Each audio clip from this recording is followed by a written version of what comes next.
What if your family name was infamous? What if you were the only loyal American in a clan where everyone, even your sweet little old grandmother, backed treason? We'll meet just such a man in Union Blue next.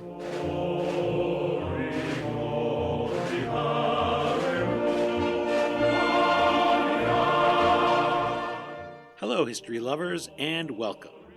You know me, I'm Dean Karayanis, your host, and this is the History Author Show on iHeartRadio, now #1 in podcasting, so thank you for playing a part in making that happen. In this episode, we welcome one of our very first guests back into the time machine. It's Jane B. Singer, who we last chatted with about her book, Lincoln's Secret Spy, the Civil War case that changed the future of espionage. Jane joins us with her latest tale from that era, torn from the archives and brought to light for us today. The book is titled The War Criminal's Son, the Civil War Saga of William A. Winder. It's the true story of Confederate General John H. Winder and the pressure he puts on his son, Union Captain William Andrew Winder. William A. Winder is such an inspiring figure.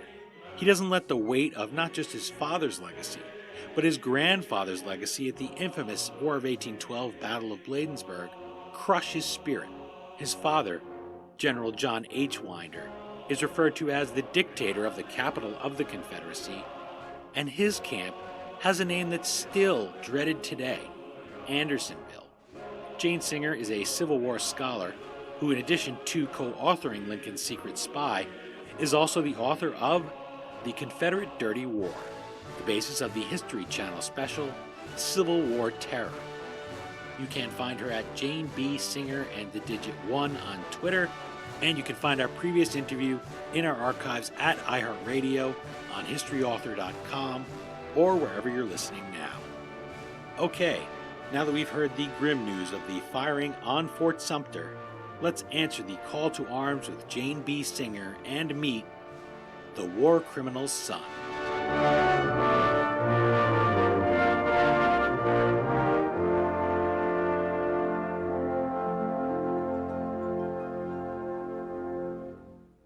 I'm joined on the line by Jane B. Singer, author of The War Criminal's Son, the Civil War Saga of William A. Winder. Welcome back to the History Author Show, Jane. Thank you. It's a great pleasure to have you back because chronologically for this project, for the History Author Show, you were the first guest that I interviewed. And I remember listening to you speak, and I remember smiling to myself and saying, this is going to be really nice. It's so great to be able to hear authors, to give them a forum, to be able to talk about their books and enjoy it. And so when I got your email here talking about The War Criminal's Son, I thought back to Lincoln's Secret Spy, and I said, this is going to be a great journey. I get to ask the author right off what they've been up to for the past, is it 3 years now, I believe? So yes. Come right back into the Civil War. That's something that I always like. And with another figure that was lost, that you brought back, that you give us. And when an author finds new things about something is written about as the Civil War, I always have to start off with a compliment. That's really something I guess you have to work at. You have to look and find these guys and drag them out of there, drag them out of the indexes and the bibliographies and bring them back. Yes. Well, I think, for me, the discovery of William Andrew Winder was somewhat accidental in that I saw a portrait, frankly, on eBay, that portrait of a man with a patriarchal beard and a kind of inward-looking gaze who seemed troubled. And I thought, my goodness, what a compelling figure. And also I noticed on the back it said William A. Winder, USA. And I thought, wait a second here. I've long studied the Civil War, and I well knew about the Winder family, the infamous Winder family, the Confederate Winder family, notably John H. Winder, the commandant of Libby, Belle Isle, and Andersonville prison. Who was this? Was this person a relation? So the who was this was really the beginning of a very, very long journey that for me, fulfilled my mission as both a scholar and an author and a researcher, and that is to find hitherto unknown men and women in the Great Big War whose stories either move me, excite me, in some cases repel me, but are worth the telling.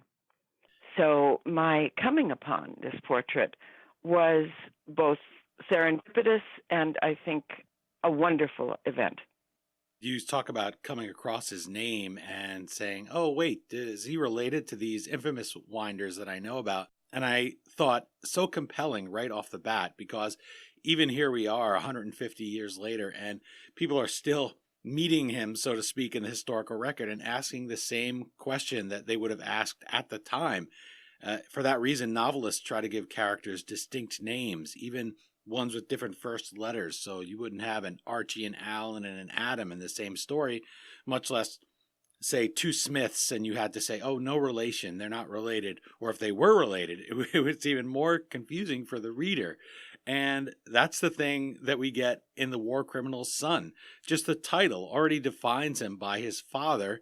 So here William A. Winder is going through the war at the time as a contemporary. There are so many other Winders, Confederates, all.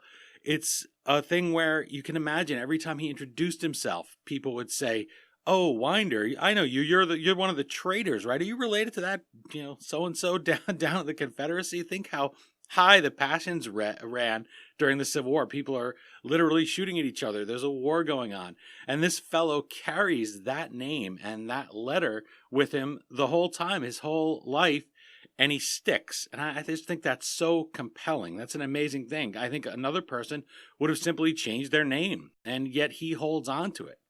Yes, I think the idea of reclamation of lost honor. I think William Andrew Winder was never traitorous, was never disloyal, and yet, as you said, what he endured, not just throughout the war, but because of the shame in the name well before the Civil War, which I'm assuming we'll talk about when we talk about grandfather William H. Winder. And you're absolutely right. There's so many Winders with different initials. Some are named William, some are that, even for me at times, I had to have little index cards and make sure that I had the right Winder as I was writing about them. But there's a sense of William Andrew Winder's saga, and it truly is a saga, because being born in 1823 and dying just after the turn of the century in 1903, and living through not just before the Civil War, but during the Civil War, and well into a time when the name was still infamous. So, the fact that he was able to, as you say, not change his name, or worse, not just end it, because he was repeatedly accused of disloyalty, and he was never disloyal. You mentioned about having to have index cards and keep those initials straight. And yes. I thought of the challenge it must be in the research, because oftentimes I know when I go out and read an article about somebody, they'll get the middle initial wrong or get the spelling wrong, especially since his name is spelled Winder, yet it's pronounced not Winder, it's pronounced Winder. And I thought of the challenge of you going in and researching and keeping it straight. And I thought an example in our time, when you would think people would know, is George H.W. Bush and George W. Bush. It's very easy for people to confuse them writing a column or writing a news story, especially now there's not many copy editors. They're the first people that have been fired as the internet has gotten up and running, and newspapers look to cut costs, and the people writing today may not have much of a memory of either Bush presidency. So when you're going into the research here so long ago in the middle of a war where you don't have those resources, I imagine that was a unique challenge to keep him straight and keep that A foremost, because people probably put all kinds of initials in their names. Yes. It was until it wasn't, quite frankly, because the good news for me as, in this case, a nonfiction writer, is that the Winder family, particularly the two uncles who were imprisoned for treason in the Northeast, who were differentiated by their verbiage. So when I was able to discover that, for example, William Andrew Winder's uncle, William H. Winder, wrote copious letters from prison excoriating the Lincoln administration, calling the abolitionists criminals and abolitionism, a stain on the world, I became familiar enough with them to know immediately who was speaking. It's like, oh my goodness, that's Uncle Bill talking here. That's Uncle Charlie. And I know it sounds silly, but they almost became, in a kind of perverse way, family members for me. You noticed the voices right away. That's interesting. They wrote so Yes, much, I did. you got it. I guess so. Yes. If it was the guy who was insulting Lincoln, it wouldn't have been William A. Winder, the guy that was tearing it apart. No. As a matter of fact, William A. Winder, when he was sent to Washington, D.C. with his Company M, sent from Alcatraz to the front, he really wanted to remain at the front, and this is an extraordinary piece of his story. He literally begged his superior officers to let him remain at the front, and went to Abraham Lincoln and said, I am a loyal man. I wasn't there to hear the conversation, but I suspect it might have been something like, I know you're aware of the fact that my two uncles are in jail, one of them just a few blocks away. Huh. But I am a loyal man, and I will remain loyal. So I prefer to remain at the front, and even if it means fighting my own family, I shall do so.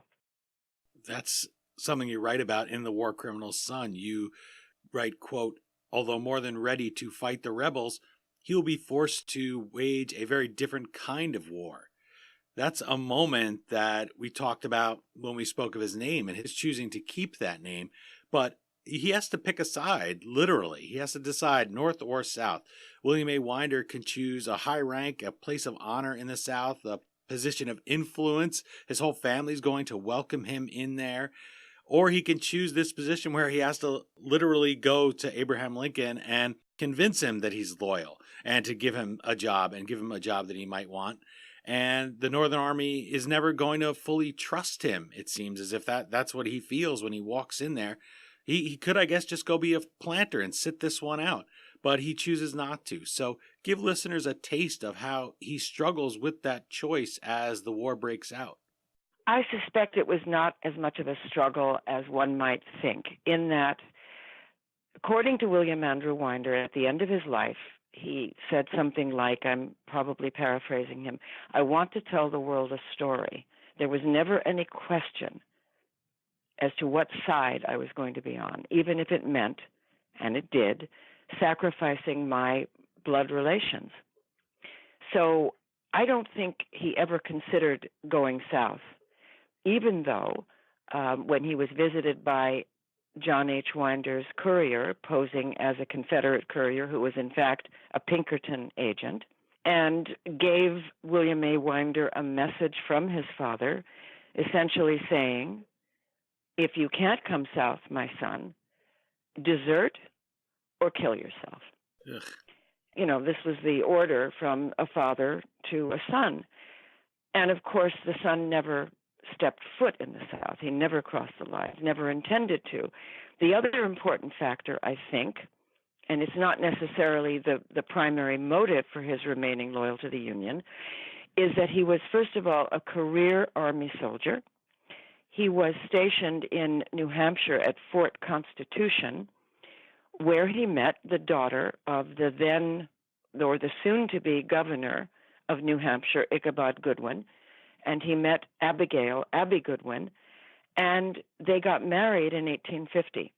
So by the time the war came, he was married to a passionate Lincoln supporter, Ichabod Goodwin, who may or may not have had supreme influence on his choice. Because I want to make it clear that I don't believe William Andrew Winder ever considered going south.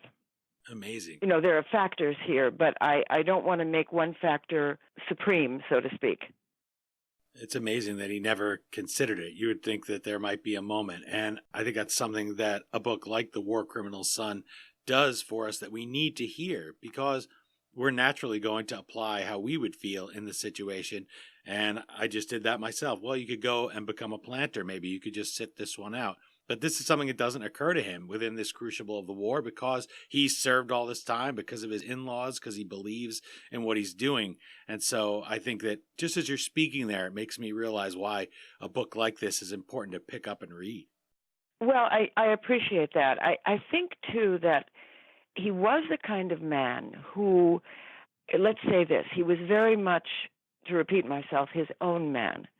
Even though he was the son of John H. Winder, who was, to be kind, a hard-handed martinet, to be unkind, a really rather despicable character. And I think the family business was the Army. I think John H. Winder made 6 attempts to get his son William A. Winder into West Point. Winder himself is a graduate of West Point. And these were written applications. And William A. Winder, the young William A. Winder, beginning at the age of, I think, 15, after 6 applications, never got into West Point, never even was able to sit down for an interview. So what happens then? I mean, he had choices at that point. But I think because the calling of the family, and this is probably one of the most important things that I write about and think about, is that there was already shame in the name, and the idea of bringing lost honor back to the family name was supreme. And how do you do that? In the Winder family, you do it by serving your country. So I don't know if it's time to go to the Battle of Bladensburg. Yeah, it actually is very much. I'm sitting here with it on the tip of my tongue to mention it, because as soon as I saw the Battle of Bladensburg mentioned in The War Criminal's Son, I perked up. And here's a story of the War of 1812 and this defeat, and all of this being lumped not just on the grandfather, the man who they're looking back to from the Civil War is William A. Winder, but everybody, all the future generations, they're all tarred with this infamous rout by the British in the War of 1812. So yes, please go into that and talk about how that impacts the Civil War generation of Winders. Yes, I think, again, shame in the name. On August 24th, 1814, William H. Winder, and here we go with confusions again, but I want to be very clear, Brigadier General William H. Winder, former lawyer turned general, was in command of the American troops as the British were approaching and wishing to cross the Anacostia River to, in essence, capture Washington, D.C. William H. Winder failed to anticipate not just the size of the British force, but did not firmly entrench his lines. The British broke through, went to Washington, D.C., burned the White House, burned the Capitol, wreaked extraordinary havoc, forcing the President of the United States to flee for his life. And ultimately, by January of 1815, this dreadful rout became known as the Bladensburg races, because what happened as the British began to overrun the American troops, the Americans threw down their weapons and fled, literally fled. So it became known as the Bladensburg races. And that stain and the description of General William H. Winder, the grandfather of William A. Winder, the father of John H. Winder, he came to be known as one of the worst leaders in history. So already you have probably a really proud landed Maryland family with a governor, judges, lawyers, a patrician family looking to redeem the name. So that's not just a heavy burden for William A. Winder, but for John H. Winder, for his brothers, William H. Winder, the namesake of the general. Yeah, wow. Charles H. Winder. Yeah. So, there's sort of this heavy, I almost see it as a great heavy backpack full of rocks that these people are trudging with until they step on the war stage. And here's a chance, on both sides, fairly speaking, to redeem the name. We have the Mexican War in there, the Mexican-American War. Any of them able to serve in that? I don't recall that from the book, but Yes. it seems like they would be chomping at the bit to get out there and fight in something and redeem the name, as you say. Well, yes, John H. Winder served in the Mexican War. However, he famously had executed a young group of Mexican cadets, and it was called, I think, the Massacre of Los Niños. Forgive my ineptitude about the pronunciation. He served in the Mexican War. I don't want to judge too completely. Was he brave? Was he cruel? I think he was both. His son, however, William A. Winder, who, remember, could not get into West Point to save his life, decided to try to do something for the Mexican War effort, and he, as I described, kind of slipped sideways into the Mexican War. He went to Point Isabel and volunteered to be a civilian paymaster, which was kind of amazing in that this is a young man, who first and foremost wanted to be a doctor. That was his lifelong dream. And I suspect that John H. Winder said, no doctors here. No. We're going to be soldiers. So when William A. Winder was in his position as a civilian paymaster, assistant, by the way, not just a fully ranked paymaster, he performed what appeared to be, and the record is kind of scanty, an amorphous act of bravery at the Battle of Buena Vista. And according to various accounts of said battle, he was stationed or hanging out with a group of Teamsters, American Teamsters, who were from various walks of life, but probably pretty ham-fisted guys who were willing to fight, but they weren't in uniform, and neither was William A. Winder. And here comes a group of Mexican troops, a small detachment, approaching their location. And allegedly, according to various sources, William A. Winder organized this rather ragtag bunch of civilians, led them with apparently pitchforks, and I'm not sure how many guns were involved, but screaming and yelling, and repelled this oncoming detachment. Yeah, that sounds pretty typical in a way for that war. Tiny little American force, and here we go. It sounds like a very typical battle of that war in a way. I think so. But what's interesting about it is that shortly after that, he was given a second lieutenancy for this, as I say, rather amorphous act of bravery. But the record is clear. This is what happened to him. This was his award. And that second lieutenancy began, I suspect, a kind of ducking and wincing Army career, so to speak. I don't think it was ever his passion or his dream, but he was a good soldier.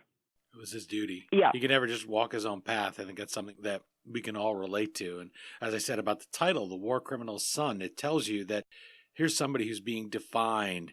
In fact, that reminds me of the book about Theodore Roosevelt Jr., his father's son. Same title and same legacy in a very different way by author Tim Brady, telling the story of somebody who is in his father's shadow, but certainly Theodore Roosevelt, the president, was not infamous, but putting so much pressure on the son, and the son forever being in that shadow. I thought when I saw the cover of the book, that's something that he struggles with here, and you have so much on you. Lincoln's son was the same way. He said people were forever trying to get him to run for office, and he said they didn't really want me. They wanted my father and wanted me to be him. And that's another Robert Lincoln, another really interesting father-son relationship to come out of the war. Here you have a father who is known as the formidable dictator of the capital of the Confederate States. The guy has a lot of pressure on him right there. How would you like to introduce yourself to somebody and say, oh, right, your father is that dictator of the capital of the people that are trying to tear the country apart? There must have been a million little things like that that are lost to the historical record. I'm sure people wouldn't even shake his hand, wouldn't want to eat with him, that sort of thing. John H. Winder goes on to run what becomes a death factory for Union POWs at Andersonville Prison, though it's not designed to be a death factory specifically. I guess it's what happens. It's how people associate that infamous name today. Now, ever since we fought Nazi Germany, people have always reached conveniently and very glibly for Hitler analogies. They like to just grab that off the shelf. And I always feel as if everybody is Hitler, then nobody is Hitler. And what he did wasn't particularly a unique historical evil, which obviously it was, or it should be obvious. I guess it's not. So I wanted to ask you that. I'm sure it's a question that you get a lot and something that only you really can answer here about William A. Winder and about his infamous father, John H. Winder. What did they do, and what do you feel when you hear somebody shorthand maybe his crimes into saying, "Oh, okay, he was like Hitler. Now we're gonna move on to the next person that we call Hitler"? I think it's a very important question, Dean, and I think, in my opinion, there is no comparison between John H. Winder and Adolf Hitler.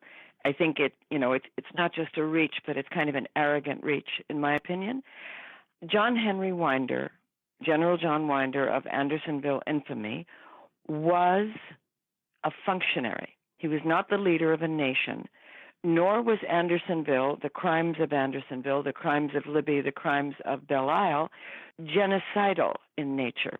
One can argue that when John H. Winder's son, William Sidney Winder, was ordered to find the ground for a new prison, and he did, in fact, find what was called at the time Anderson Station, which became the infamous Andersonville Prison, he ordered all the trees cut down because allegedly, he said, and this is allegedly, I want all the Yankees to just burn in the sun. So I think we have here a situation where Union POWs, the enemy of the Confederates, obviously, were imprisoned in the most grotesque kinds of conditions. And so was it purposeful extermination? There were a number of factors. Number one was nobody anticipated the amount of prisoners that would be sent, both from Richmond and ultimately other places of capture, for example, Florida, to this place called Andersonville. It was originally, the stockade was built for 10,000 prisoners. By the infamous summer of 1864, it held 34,000 prisoners, 13,000 of whom, close to 14,000, eventually perished. So you have a camp which is shadeless. These poor prisoners of war are forced to either burrow into the ground, build what they called shebangs, which were pieces of ragged cloth or whatever they could grab on sticks to provide shade or shelter from the rains, which were frequent. And you had a peculiar construct. You had the top, looking over the stockade, were the kitchens, portions of the hospital. You had waste material running down into the stockade through a stream. At the base of the stream is where the soldiers bathed, drank, and contracted dysentery, which ultimately, I think dysentery was the chief killer of those prisoners of war. So the very construct itself was impending doom from the beginning. And as you're speaking, I'm thinking this is in a time before, not only before there are treaties between nations about the treatment of POWs, it wouldn't have been possible anyway, as the Union wouldn't even accept representatives from the Confederate States because they didn't recognize it as its own nation. This is something that I discussed with Neil Bascom when we talked about the escape artists and these prisoners of war in World War I. By then, that's 1917, 18, where we're starting to think about the treatment of POWs on both sides, have the Red Cross really involved with packages and things like that. That wasn't possible or thought about at this point. This is new. So something I think about just there when I'm thinking about what happens at Andersonville. I find often people will say, even about something they do. Well, I'm sorry about what happened when it's something that they did. They did something actively. It wasn't just, oh, it just dropped down from the sky. And this seems like a case where a lot of it was things that did happen that were the result of the climate, the result of things that one action someone did, and then suddenly we're having thousands and thousands more than we ever expected. For instance, you said that sounds like a very tough, inspiring Civil War quote to a twisted bent to say, well, let them burn out there. But the practical implications and the way that the overcrowding impacts all these men. The amazing thing, though, about that is that here William A. Winder ends up in Alcatraz, not as an inmate, but here they give him a chance to set up his own POW camp for Confederate POWs. And then he finds himself chosen, sent out there to San Francisco, which is a front of the war we never even think of. So how does he find himself? How does the Lincoln War Machine decide we're going to choose our Winder to set up a POW camp? Well, I think just to clarify, Alcatraz, first of all, William Andrew Winder well knew California. He was initially stationed near San Diego at the Mission de Alcalá in 1856. That's when he first arrived in California as a member of the 3rd U.S. Artillery. So he knew California. He also was obviously a Winder. Secretary of War Stanton allegedly did not trust any Winder because here were two of William A. Winder's uncles imprisoned in the Northeast. So the name had already, by September of 1861, which is, not that long into the war, here you have two of William A. Winder's uncles being imprisoned in the Northeast. So there was, in my opinion, a concern about allowing anyone named Winder to remain at the front, much as William Andrew Winder wanted to be at the front. So why was he sent to Alcatraz? Well, as a researcher relying almost exclusively on primary source documentation and wanting to have at least 2 to 3 sources to substantiate what I write about, because I'm sort of hidebound to not speculate if possible, I think what happened was Secretary of War Stanton did not trust a Winder remaining in the East. So what do you do with this guy? He's been promoted to captain of all things. You have to give him some kind of a command. So I suspect if I were a fly on the wall, there may have been a discussion that went something like this. All right, his family are traitors. He doesn't appear to be. He's gone to our beloved president and said, President Lincoln, I am not like the other Winders. Please let me remain at the front. Well, perhaps said Secretary Stanton, I'm not comfortable with that. What about you, General McClellan? And McClellan might have said, heck no, heck no. So off they send him to Alcatraz, which was misunderstood in that it was a very important post. Alcatraz was the guardian of the Bay of San Francisco. At the time in early 1862 when William Andrew Winder arrived there as the commander of Company D at Alcatraz, Alcatraz was critical to the defense of not only the Golden Gate, but of San Francisco itself. And the reason was gold. Much of the gold rush wealth and riches and gold stores were housed in the mint in San Francisco. So if, for example, either there was a Confederate invasion, which was feared, of the Golden Gate, ultimately reaching the city of San Francisco, commandeering the gold stores, refunding the Confederate war effort, that would have been an absolute disaster. Secondly, early in the war, it was not a certainty that the British were on the Union side. As a matter of fact, many were sympathetic to the Confederacy.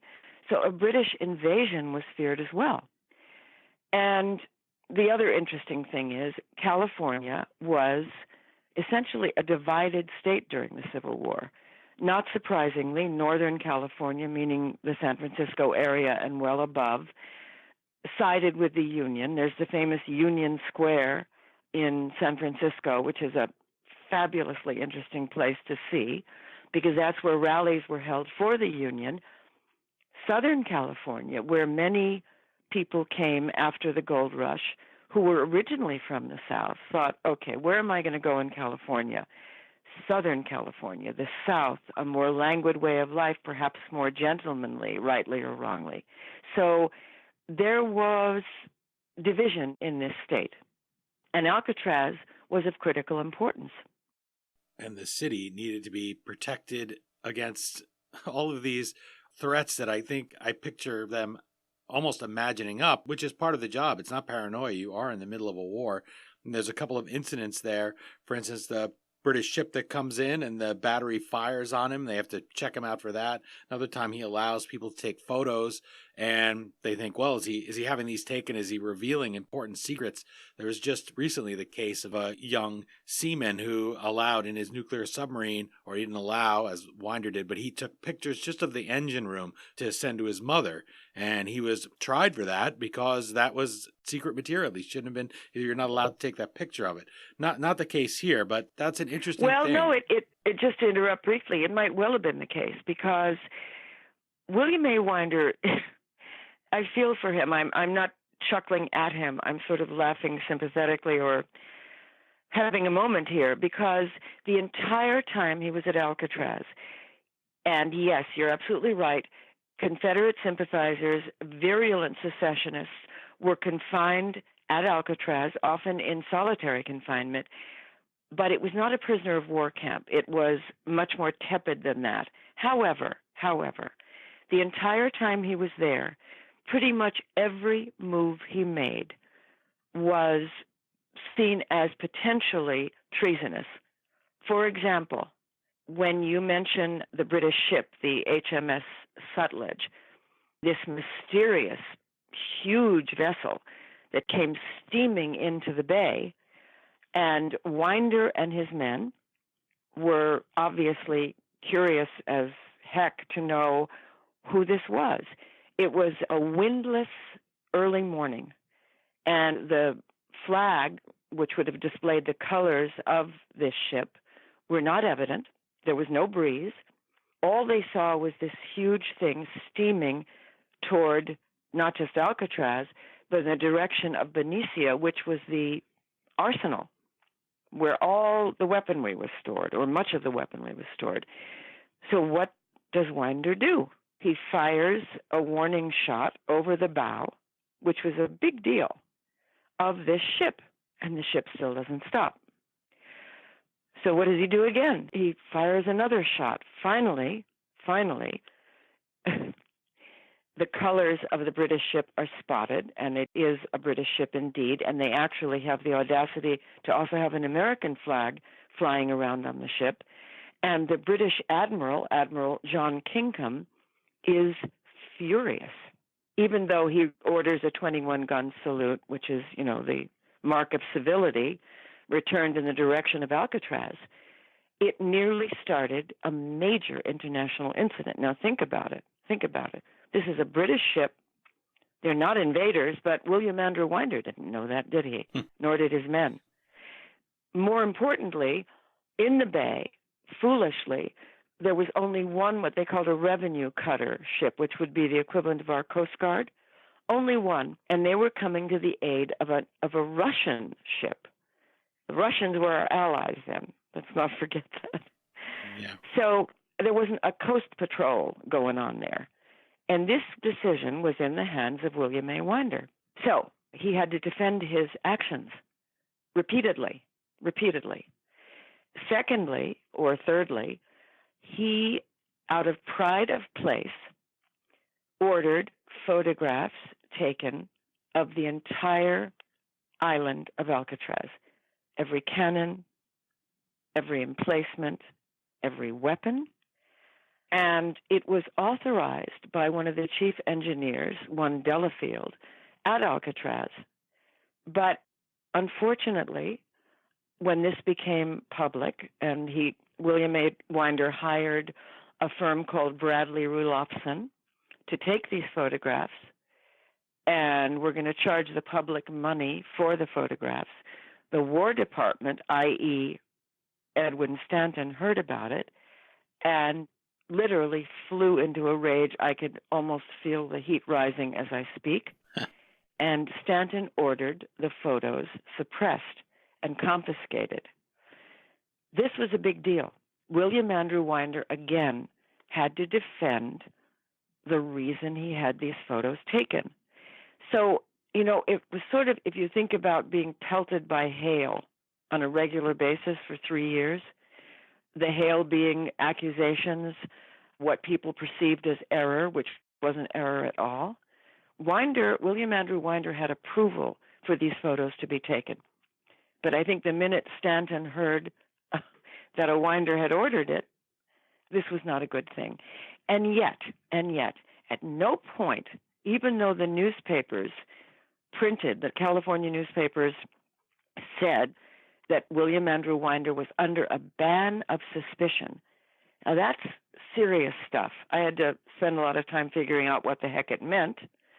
But what it meant was he was suspected of being disloyal. Now, he was never tried. Charges were never brought. And more remarkably, his superior officers constantly came to his defense, meaning General Wright, the commander of the Department of the Pacific, said, no, this guy is not disloyal. But the stain was there, the stigma was there, and I just keep thinking this must have been a perpetual, to use my metaphor again, hailstorm for this poor man. But he persisted. He survived. And that, to me, is what made his story so extraordinary. And then one other thing that happened at Alcatraz, which was no small thing, while this photograph scandal was going on, one of William A. Winder's men, a private, killed another private. And the private that killed the other private was schizophrenic, was hearing voices, and claimed, the private's name was Simon Kennedy, and he went to his commanding officer, meaning William A. Winder, and said, okay, this entire troop is going to kill me. They're going to kill me. They're going to hang me. You got to help me. So for his own protection, William A. Winder, who seemed very sympathetic to this young man's ravings, confined him to the guardhouse. At that point, Winder was at Point San Jose, which was just on the land side across the water. And that was, in a sense, a demotion. But the murder occurred at the guardhouse at Point San Jose. And William A. Winder, in the middle of this photograph scandal, was asked to defend by this young, poor schizophrenic man. He said, would you defend me in my court-martial? So the young man was tried for murder. William Andrew Winder mounted, and we have his words, thank goodness. One of my prized acquisitions was the exact wording of this court-martial. William Winder defended this young man and mounted the most prescient defense of insanity. I had no idea how he would have known about this, how he would have recognized that this was not a premeditated act, because the object of the military tribunal and the judge advocate was to hang this kid. William Andrew Winder's defense carried the day, because what he basically said is he was not responsible for his actions. That was a big deal. The kid's life was spared. He was sent to the Stockton State Hospital, which was pretty much the only mental hospital for various, not just what they called lunatics, but women who were disobeying their husbands or children that were stealing. It was a huge facility. And this is where Simon Kennedy was sent as opposed to being hanged. And it was William Andrew Winder's amazing defense. And I'm hoping that when folks read my book, that they might, in fact, because I quote from the trial, I quote Winder's, in his words, his defense, I kind of hope they go and they get that trial from the National Archives, because it's unforgettable. It's unforgettable documentation, and it was true. So in the middle of everything else that was going on for him, here he is defending this poor, mad young man. I mean, I have such admiration for him. Oh, it comes across, and I hope it's coming across to listeners. You're enjoying my conversation with Jane B. Singer. Her book is The War Criminal's Son, the Civil War Saga of William A. Winder. You can find her at JB Singer and the digit 1 on Twitter. Frank J. Williams, founding chair of the Lincoln Forum and president of the Ulysses S. Grant Association and Presidential Library, says of your book, quote, "A movie mogul once opined that there are thousands of stories from the Civil War that are worthy of a book or a movie. Jane Singer identifies one in The War Criminal's Son." Jane, this story really does have cinematic scope, and I'm enjoying listening to you talk about it just as much as I did reading The War Criminal's Son and getting into it with him. Here's a person that it would be very easy to just go through my time reading it feeling pity for, feeling sorry for. Here, the best he can hope for, as you mentioned, was someone saying, well, we suspect he's disloyal because of his family, but he doesn't appear to be. And imagine, that's not he isn't, that's just he doesn't appear to be. That's the best that this guy could hope for from almost everybody on the Union side. There's a lot of research you talked about digging through there that you had at your fingertips. I'm thinking of Benedict Arnold, who had such thin skin, somebody who wouldn't have been able to deal with all of these slights. There's all of those stories in the book. One of them, though, that I mentioned in my introduction, I thought really jumps out at us as readers, and that's that here's William A. Winder's 84-year-old grandmother, Gertrude.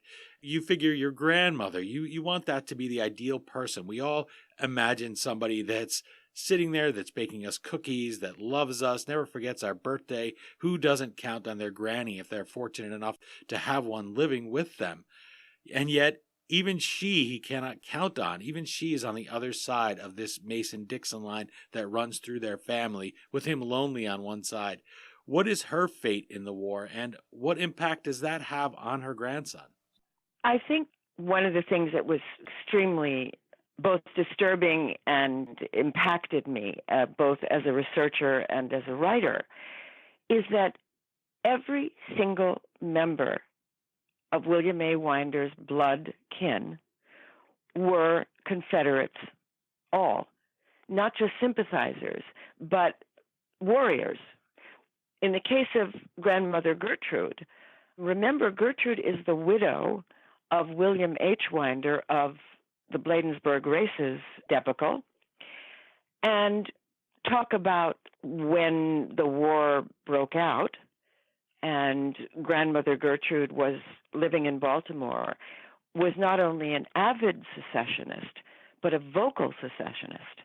So at the age of 84, grandmother Gertrude is arrested in Baltimore, as the newspaper is quoted, because of her extreme old age. And let's face it, back then, 84 was pretty remarkable. She was only jailed overnight, but she was vehement about not only the support of her Confederate sons, but her relations, all, her cousins in the war. Oh, and her ultimate fate you had asked about. She died at the age of 90 in 1872. I suspect unrepentant, as were all of the male Winders, with the exception of William A. Winder. The male Winders never stopped trying to redeem not just the family name, but John H. Winder's name. And, in a way, it's kind of tragic because they never did. The name still, in some ways, sends shivers up even modern spines. So when we talk about William A. Winder's grandmother and the effect it might have had on him, remembering that newspapers loved this kind of story. So not only was Gertrude Winder's temporary imprisonment carried in the newspapers, but John H. Winder, the excoriations of John H. Winder, not just after he died, but during the entire Andersonville trial, were so vocal and so powerful and so, I don't know how William A. Winder withstood all of that, but somehow he did. When John H. Winder died, suddenly, before the war ended, about 2 months before the war ended, he was posthumously indicted for war crimes. And his name, the name of John H. Winder, he was compared to the devil. They said the noose would have been too good for him. And these are things that his son could not help but not only read but hear. So how do you survive that? How do you weather that? I know how some of the family weathered it. About 5 years ago, I found finally a living descendant of John Cox Winder, who was William A. Winder's half-brother. And I called this gentleman, and I introduced myself. I said, I am writing a book about William A. Winder, John H. Winder's firstborn son. And this gentleman said, who? I said, oh, I'm sorry, sir, William A. Winder, John H. Winder's firstborn son. And there was a very long pause. And he said, I never knew that child existed. Huh. So William Andrew Winder was literally erased from the family tree. And this was just a few years ago. So I think when I write about and when I wrote about this extraordinary man and his saga, because I want to remind my readers and you, and at some level myself, that William Andrew Winder's saga did not end with the Civil War. He went on to live a very, very full and productive life in San Diego, which I think was an exile for him because he was familiar with San Diego, but it also was just about as far away from the memory and the relations and the probably still raising excoriations of his family as he could get. But in San Diego, not only did he reclaim himself, reinvent himself, rejuvenate, he became one of the most beloved physicians in the area. So he fulfilled his lifelong mission to become a healer. So even if he couldn't save these poor POWs that literally rotted on the ground at Andersonville Prison, he could save one patient at a time in San Diego. And he was known to be preternaturally humane. He would go through wind and rain and see patients for free, even as he was getting older, because he wasn't a kid by the time he got to San Diego. And then the saga continues, because his actual true job from the United States government long after the Civil War was as an Indian allotting agent, at first at Covelo at the Round Valley Reservation in Northern California, and subsequently and ultimately for 8 years at the Rosebud Indian Reservation, where he endured. I don't know if, at least I didn't know much about what happened to, for example, the Indians in South Dakota, the Lakota Sioux, the Brule Sioux as they were known. In 1884, I believe it was 1884, there was something called the Dawes Act, which determined that certain Indian tribes should be located, relocated, in some cases moved, forced to move to various reservations. Such was the case of the Lakota Sioux, specifically the Brule or Sikanju Sioux. And folks like William A. Winder were sent to these reservations to allot land to the Native Americans.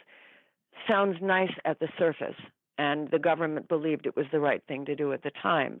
But what we're talking about here are saying to, let's say, a proud former warrior saying, all right, sir, you're going to now be farming the land over there across this field. And the former warrior might say, well, no, I want to be near my family. The land down there, things are not going to grow down there. These were mandates by the United States government. And in the guise of trying to, quote unquote, civilize the Native Americans, who were once obviously warriors, this was what they felt to be both benevolent and helpful. William Andrew Winder was sympathetic to the plight of Native Americans from the time he arrived in California in 1856. He was indignant at the treatment of what they called the Mission Indians, the Kumeyaay Indians, who were being basically not just hurt by white settlers, but the white settlers were stealing their cattle. They were making their lives impossible and brutalizing them. And William Andrew Winder had the nerve, had the gall, and I say that complimentarily, to write to his commanding officers, rather than kill these Indians, how about feeding them? So William Andrew Winder goes to both Covelo, Round Valley, and Rosebud, already immensely sympathetic to the plight of Native Americans. So you don't have a cruel person here mandating and allotting land, even though when I interviewed a gentleman called Russell Eaglebear, who was the public affairs outreach educator at the Rosebud Reservation, and I explained what I was writing about, and he said, "We were warriors, not farmers. This was never our intention." But he also said there were two kinds of Native Americans who were in and around the reservation. He called them the progressives and the originalists. And the progressives wanted to be progressive and do what the white man intended and not create immense rebellion. The originalists wanted nothing to do with the white man. So here again, we have William Andrew Winder in the middle of this vast, vast reservation. Wind, rain, unspeakable fires. And he's enduring. I think he was struggling, but he was doing his job for 8 years. And the only thing that stopped him was illness. I won't give away the details of his lengthy and agonizing illness, but he was amazing. So he is not to be pitied, in my opinion. He's to be admired, even though there were areas where it seemed that he was, sort of under the gun, so to speak, metaphorically speaking. But to me, he was inspiring. No matter what side of the war I might have been on, I might have taken a deep breath even back in the day and said, wow, this guy just didn't give up. And he's admired by me for that reason. You mentioned about the division, and it reminded me of yet another book. I love to have read all these books and been fortunate to interview the authors. The book is Blood Moon, and it's about the Cherokee Nation being split between very similar factions. The interview is with John Sedgwick. That comes up again and again here, this idea of the division that I don't think, as much as people like to speak about it, that we can relate to. And how great to be able to pick out an inspiring character like this who seeks to redeem his name. You mentioned when we were speaking in the run-up to the interview that Shakespeare's line, "What's in a name?" was something that played again and again in your head. And you also mentioned something that's topical, and that there's a plaque honoring General John H. Winder on the grounds of the county courthouse in Salisbury, Maryland.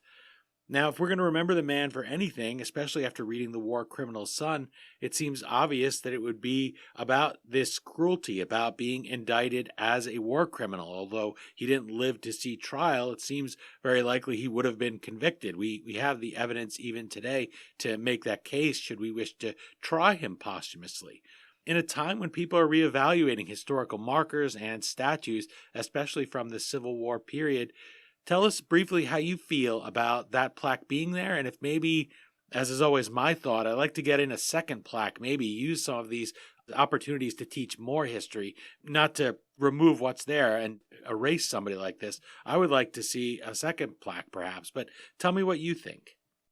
I basically agree with you. I think what got my attention, frankly, was that the mayor of Salisbury, Maryland, Mayor Jacob Day, and some of his associates were going to make a documentary film about this plaque. This was controversial from the moment a petition was started. The plaque has been sitting there for a very long time, but it's a very benign description. It just details John H. Winder's war service and then says he was the head of Confederate prisons. I mean, something as sort of abbreviated as that, giving no indication of what he was basically renowned for or infamous for. However, like so much of what happened around 2017, meaning the tragic events at Charlottesville, the fight over whether or not to remove monuments, remove Confederate flags. This event in Salisbury was so compelling to me, not just because they reached out to me because they learned I was writing about the Winders, but because here you have an event in Maryland. Now, remembering that Maryland was essentially forced to remain in the Union, because had Maryland gone to the Confederacy, as did Virginia, there would have been an inevitable invasion of Washington, D.C., and the war would have been over probably in 15 minutes. So here we have this event occurring in Maryland. And what happened was, when all of these controversies began, the plaque and the reminder of the plaque was not only the object of a petition, the subject of a petition, but it became not just argumentative, but boisterous. The petitioners failed to have the plaque removed. The Salisbury Town Council voted to keep it where it was. However, two critically important events occurred within feet of that plaque, one of which was a speech by the noted orator and great abolitionist and former slave Frederick Douglass, who spoke in the courthouse in 1884, uncommemorated to this, at least at this point. I haven't spoken to anybody in Salisbury for a couple of weeks, but I don't believe there's yet a memorial to that. And second, and perhaps most shockingly, in 1914, a young African-American man was lynched in front of the courthouse, again, just steps from the Winder marker. And African-Americans were watching.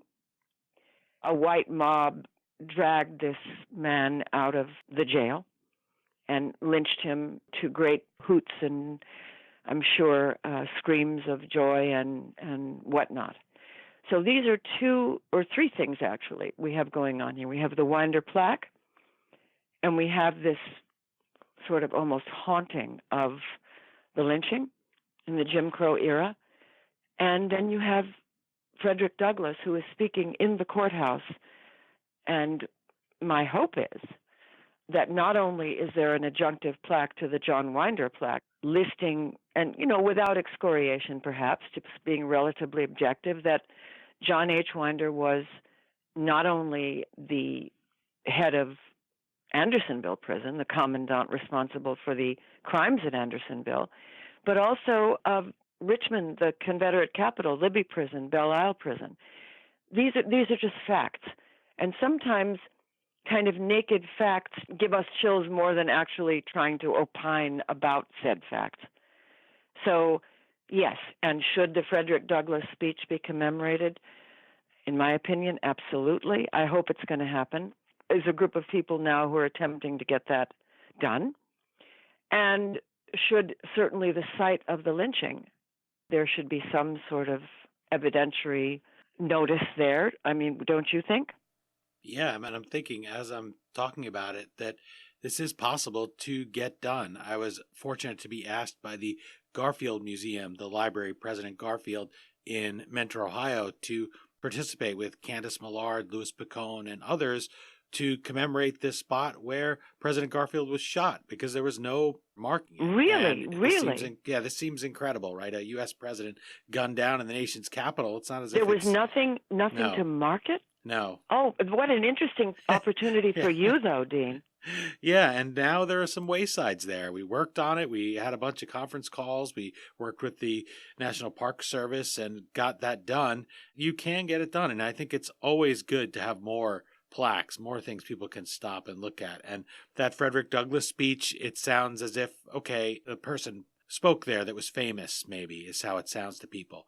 This wasn't just fame for fame's sake, which we have a lot of today, not just from social media, but because we have stars in a way we didn't have then. We have entertainment stars. So he was not just a famous person. This is significant. Anytime he went and spoke anywhere, yes, it was a significant historical event. It was. Just in being allowed to speak places. Right. So let's remind people of that with a plaque and let them see it and know what happened there. Absolutely. And hopefully, they will. I think the difference, though, for me is that the controversy, the notion of slavery, the idea that here's this state of Maryland that, remembering the anthem, the tyrant's heel is on thy shore, Maryland, my Maryland. Well, the tyrant clearly was Abraham Lincoln. So when you think of a war within a war, I think for me, Salisbury became perhaps more important than it might have been to somebody else because I grew up in Virginia, in Falls Church in Arlington, Virginia, well aware of, so much of the Virginia pride, the pride of place, the state of the presidents, the state of Robert E. Lee, and looking over to Maryland, thinking, gosh, they were really on the other side, but they really weren't. That's the thing. The sentiment was very different than as I grew up and started to come to my senses about things, realizing how still conflicted Maryland was. And so Salisbury becomes important to me in that regard.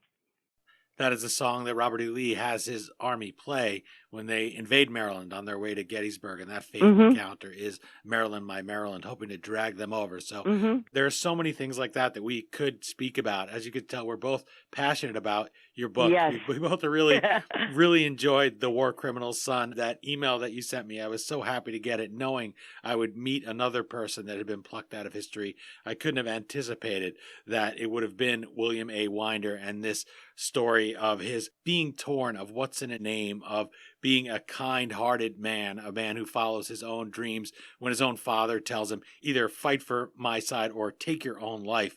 What kind of a message is that to get? I don't think any of us can imagine, as you said, not laughing at him, but just the situation he finds himself in. I really enjoyed The War Criminal's Son, as I'm sure listeners can hear in my voice. I wish you the best of luck with the book. I hope you'll keep in touch about this idea of amending the historical record with some plaques down there. I'm certainly on board now, having heard those two stories.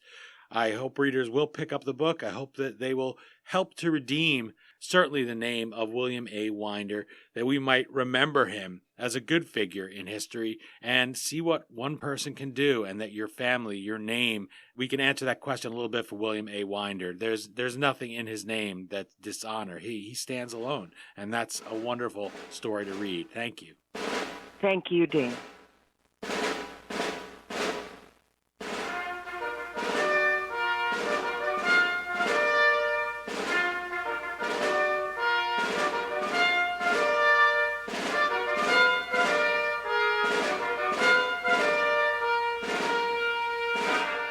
Again, the book is The War Criminal's Son, the Civil War Saga of William A. Winder.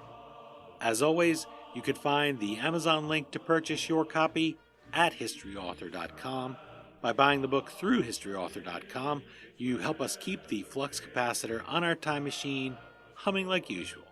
I have a huge boatload of thanks for Jane B. Singer for joining us and for boiling the sweeping scope of the Civil War down to the relationship between a father and son on opposite sides of the conflict. William A. Winder's resilience is really awe-inspiring. He's a survivor. He reclaims that sense of self that his father tried to obliterate. It really makes me, as a reader, want to be a better person, to turn even the most negative of experiences, even being cast out by your entire family, into something positive. You can find our guest online at Jane B. Singer and the digit 1 on Twitter, and you can find me at History Dean or find the History Author Show on Instagram and Facebook. That's it for this installment of the History Author Show.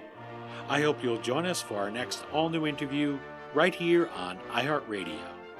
And if you're an iTunes subscriber, please take a minute to leave us a review. Well, until our next trip into the past together, thanks so much for time traveling with us today, and have a great week. We still call it Broadway, but what's in a name? Take it from Georgie, it isn't the same. On the east side, west side, things ain't like before. There are tears in the eyes of the regular guys. Oh, New York ain't New York anymore.